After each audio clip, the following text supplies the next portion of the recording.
Yuri. What's not to love about it? Instead of having an annoying guy who just treats the girls like shit until they end up falling in love with each other, we got two girls doing that. And that's double the titty, motherfuckers. That's double titty. Double titty. When I think of Yuri, I automatically think of pure high school girl romance with flowers like lilies and roses in every panel and just sweet little pecks of kisses here and there. But not every Yuri, I suppose, is quite like that. Sometimes they are a bit weird. Sometimes it isn't all pure and innocent romance between two girls who love each other, but instead just fucked up shit, as any manga genre can have. And usually, I'm not gonna lie, I've stated this before, but I am not a ginormous fan of the Yuri and yaoi genre just because I couldn't really get into it myself. But there's always sometimes that one. The one that pulls you in due to how unique it is and just how fucking fucked it is. I got one of those titles that I'm gonna share with you today, motherfuckers. And that manga is none other for me, The Love and Creed of Saimaki. Now, I would be shocked if you even remotely ever heard of this manga because it is very underground in my opinion, even though it's English translated, so I suppose it's not beyond underground. But I would just still be shocked due to the fact that its story, its everything is just, it's a bit of an odd one. The Love and Creed of Saimaki is about a girl named Misao who is bullied in her new school and has trouble making friends. That is until the popular and most beautiful girl in school, Saimaki, befriends her and stops all of the bullying. Misao is at first immediately relieved that she can finally have a friend and the bullying has finally stopped, but that quickly changes when she realizes that Saimaki is a bit fucked in the head. Pretty fucked in the head, actually. Sai starts becoming extremely attached to Misao in a way that can only be described as a yandere's wet dream. Does that make sense? Can yanderes have wet dreams about being yandere? Sai becomes so attached to Misao that Misao can no longer do anything at all on her own if Sai does not tell her to do it. So if Misao wants to go and take a shit, she literally physically can't unless Sai says she can. And if she doesn't listen to what Sai says, Sai fucking beats the shit out of her. Like tases her with a stun gun, just fucking grabs her titty, just rotates that shit. It's not a great friendship between them. Yeah, bet you weren't expecting that, motherfucker. So then the real story begins with Misao trying to escape Sai's clutches. But you'll come to find it really isn't as easy as you would initially think. Now the story already might sound pretty weird for a Yuri genre, which is one of the many things that I love about this manga, because when I think, again, of Yuri manga, I think of light, content, happy, romance, a typical romance that you kind of would see anywhere else.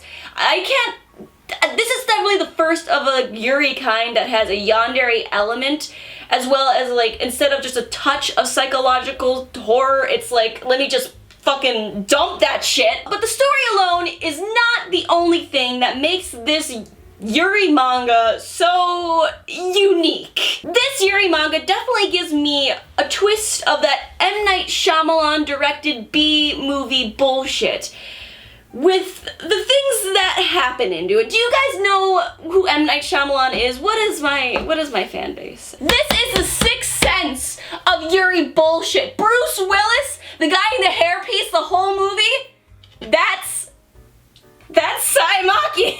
I don't know what I'm talking about. It's not the yandere's killing people, it's the fucking trees! There are a lot of odd twists in The Love and Creed and Saimaki. There are a lot of fucking twists that you'll be like, that didn't even need to be there. Why is that there? Who thought of this when they were drawing this, that this made sense? And I suppose that is one of its very many charms. For example, some of the things that they do to get rid of Sai is pretty quite silly. Like, they do normal things at first, like kind of try to expose her to people, like try to tell people, try to get the police involved. And then they resort to throwing bombs at her. And that still somehow doesn't fucking work. She is that determined. She is that horny for this fucking girl. Imagine getting simped on by a Yandere Terminator. But she is always constantly, no matter what they fucking do, back on her bullshit. Like, even just, she'll just look at a picture, she'll get thrown bombs at, and then she'll just like, be like, alright, then she'll look at a picture of our main girl and then just start jacking it. Just start in the middle of every place you can imagine, just start fucking, going to finger bang town. Right in front of my salad. Another odd thing I've noticed about this manga, that sounds pretty silly, but this is not a silly manga whatsoever, is that Sai Maki will she'll just kill anybody. Like, she'll just do it in broad daylight. She will literally just fucking, if somebody bumps into her, she's gonna be like, alright, guess you, your family, everybody you've ever loved, fucking dunzo, man. And then her family just cleans it up because they're wealthy billionaires. They have the police under their thumbs. But it's still like, why would you need to, hello? Hello, Daddy Elon Musk? I just killed some people and I need you to come pick it up for me. So this is why I'm already telling you that if you are looking for a story already that is well written and a compelling story, this isn't it. But it's the weird shit that makes you keep going, because what I've told you so far is just a very small snippet of the bullshit that is Sai Maki. The weird shit of this story is like my crack. It is unnecessary how much I love this manga. I have reread it numerous times, and each time I've read it, I learned new things about it that I just initially didn't see at first. Like, at first, the story really weirded me out because there's this girl, you know, she has this weird Terminator-like strength, like, as well, for example, like, there's one part where Misao is on top of a cliff, and she just uses her fist to climb up the cliff. Like, she just fucking punches the cliff and climbs up. Like, why did that need to be, what? And why would they do that?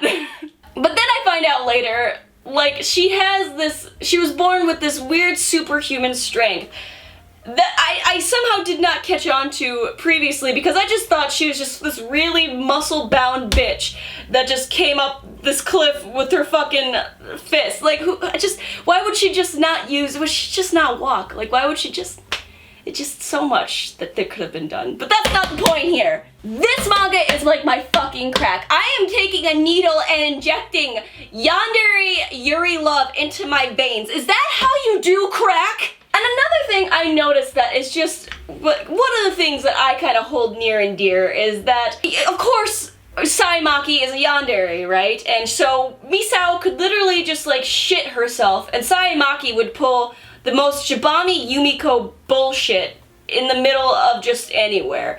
And it's beautiful. I personally love seeing the yandere kind of faces that they make, and the art does it super well. Like, her art, it creeps you out. It's supposed to creep you out in a horny way. Am I making sense? Am I talking, and is this my thought process getting transferred to you? Like, when you see a yandere face, you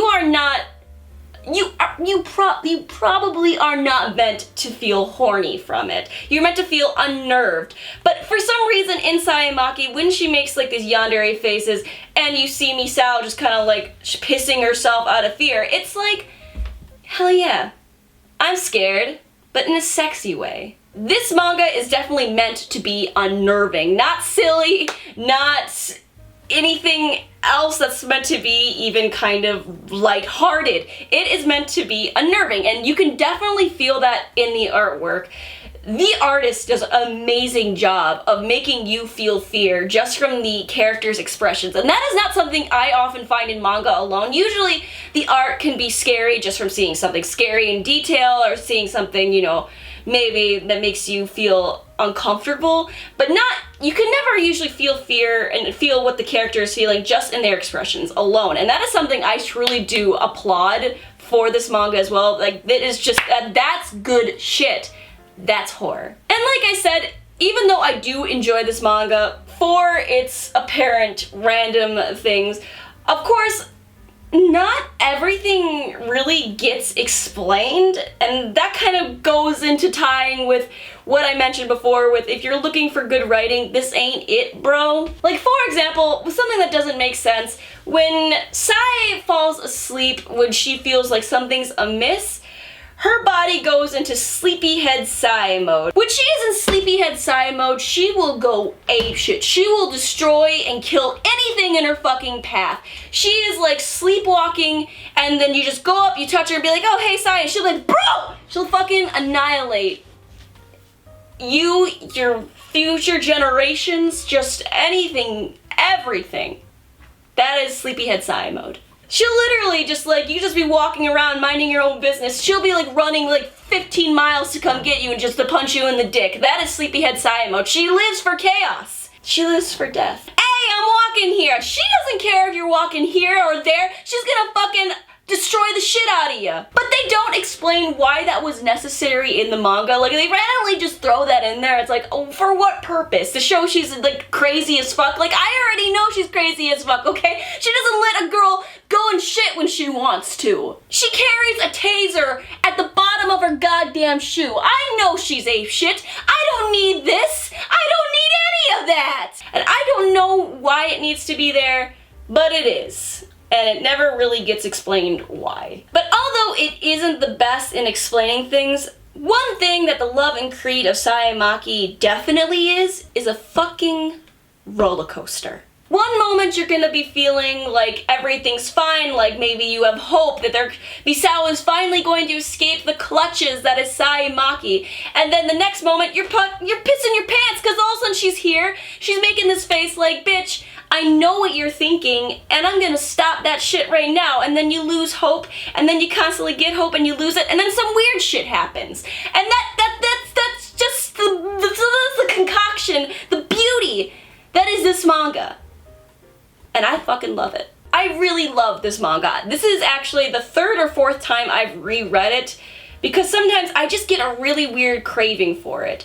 It is an odd one, but it is one that satisfies an odd itch in me that really shouldn't be there, but is because I read this fucking manga the first time. And I honestly do believe that if you read it as well, you will just be sitting there thinking the whole time, what the fuck am I reading? It is so bad, it's good. It is so odd and weird and just genuinely a fun fucking ride that you just don't know why you're putting yourself through it, but you're glad you did. Yandere's in Yuri is already such a beautiful concept that really I would love to see more of, because I really, once again, love this manga. But if they can add their own little touch of like uniqueness, like this manga just loves putting in there in large doses, fuck man, the manga community is gonna have the hypest fucking time. And if you also want to start feeling the way I do,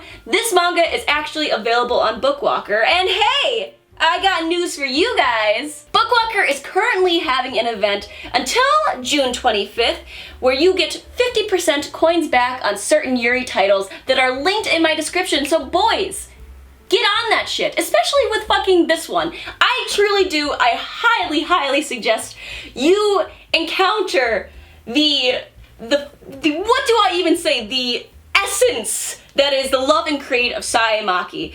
Because you will be sitting there and you will be thanking me, maybe not the first time, but you will be thanking me at least by the 5th time that you read it, for giving you this manga name. You're welcome. And don't forget, you can use coupon code Sydsnap for 600 yen off your first purchase after making an account. So that is a pretty cheap fucking deal, my guys. This is like 4 volumes, and that's, they're not even like that much. That's a good goddamn deal. Hop on that shit. Thank you guys for watching. I hope you've enjoyed it. Please remember to like, comment, and subscribe. And I love making the content I do, but because it is so odd it is often demonetized. So if you are thinking about supporting this channel, then please type in this link here or check the link in my description. See you guys again, and ta-da! I'm just gonna, gotta get up because the camera's over there.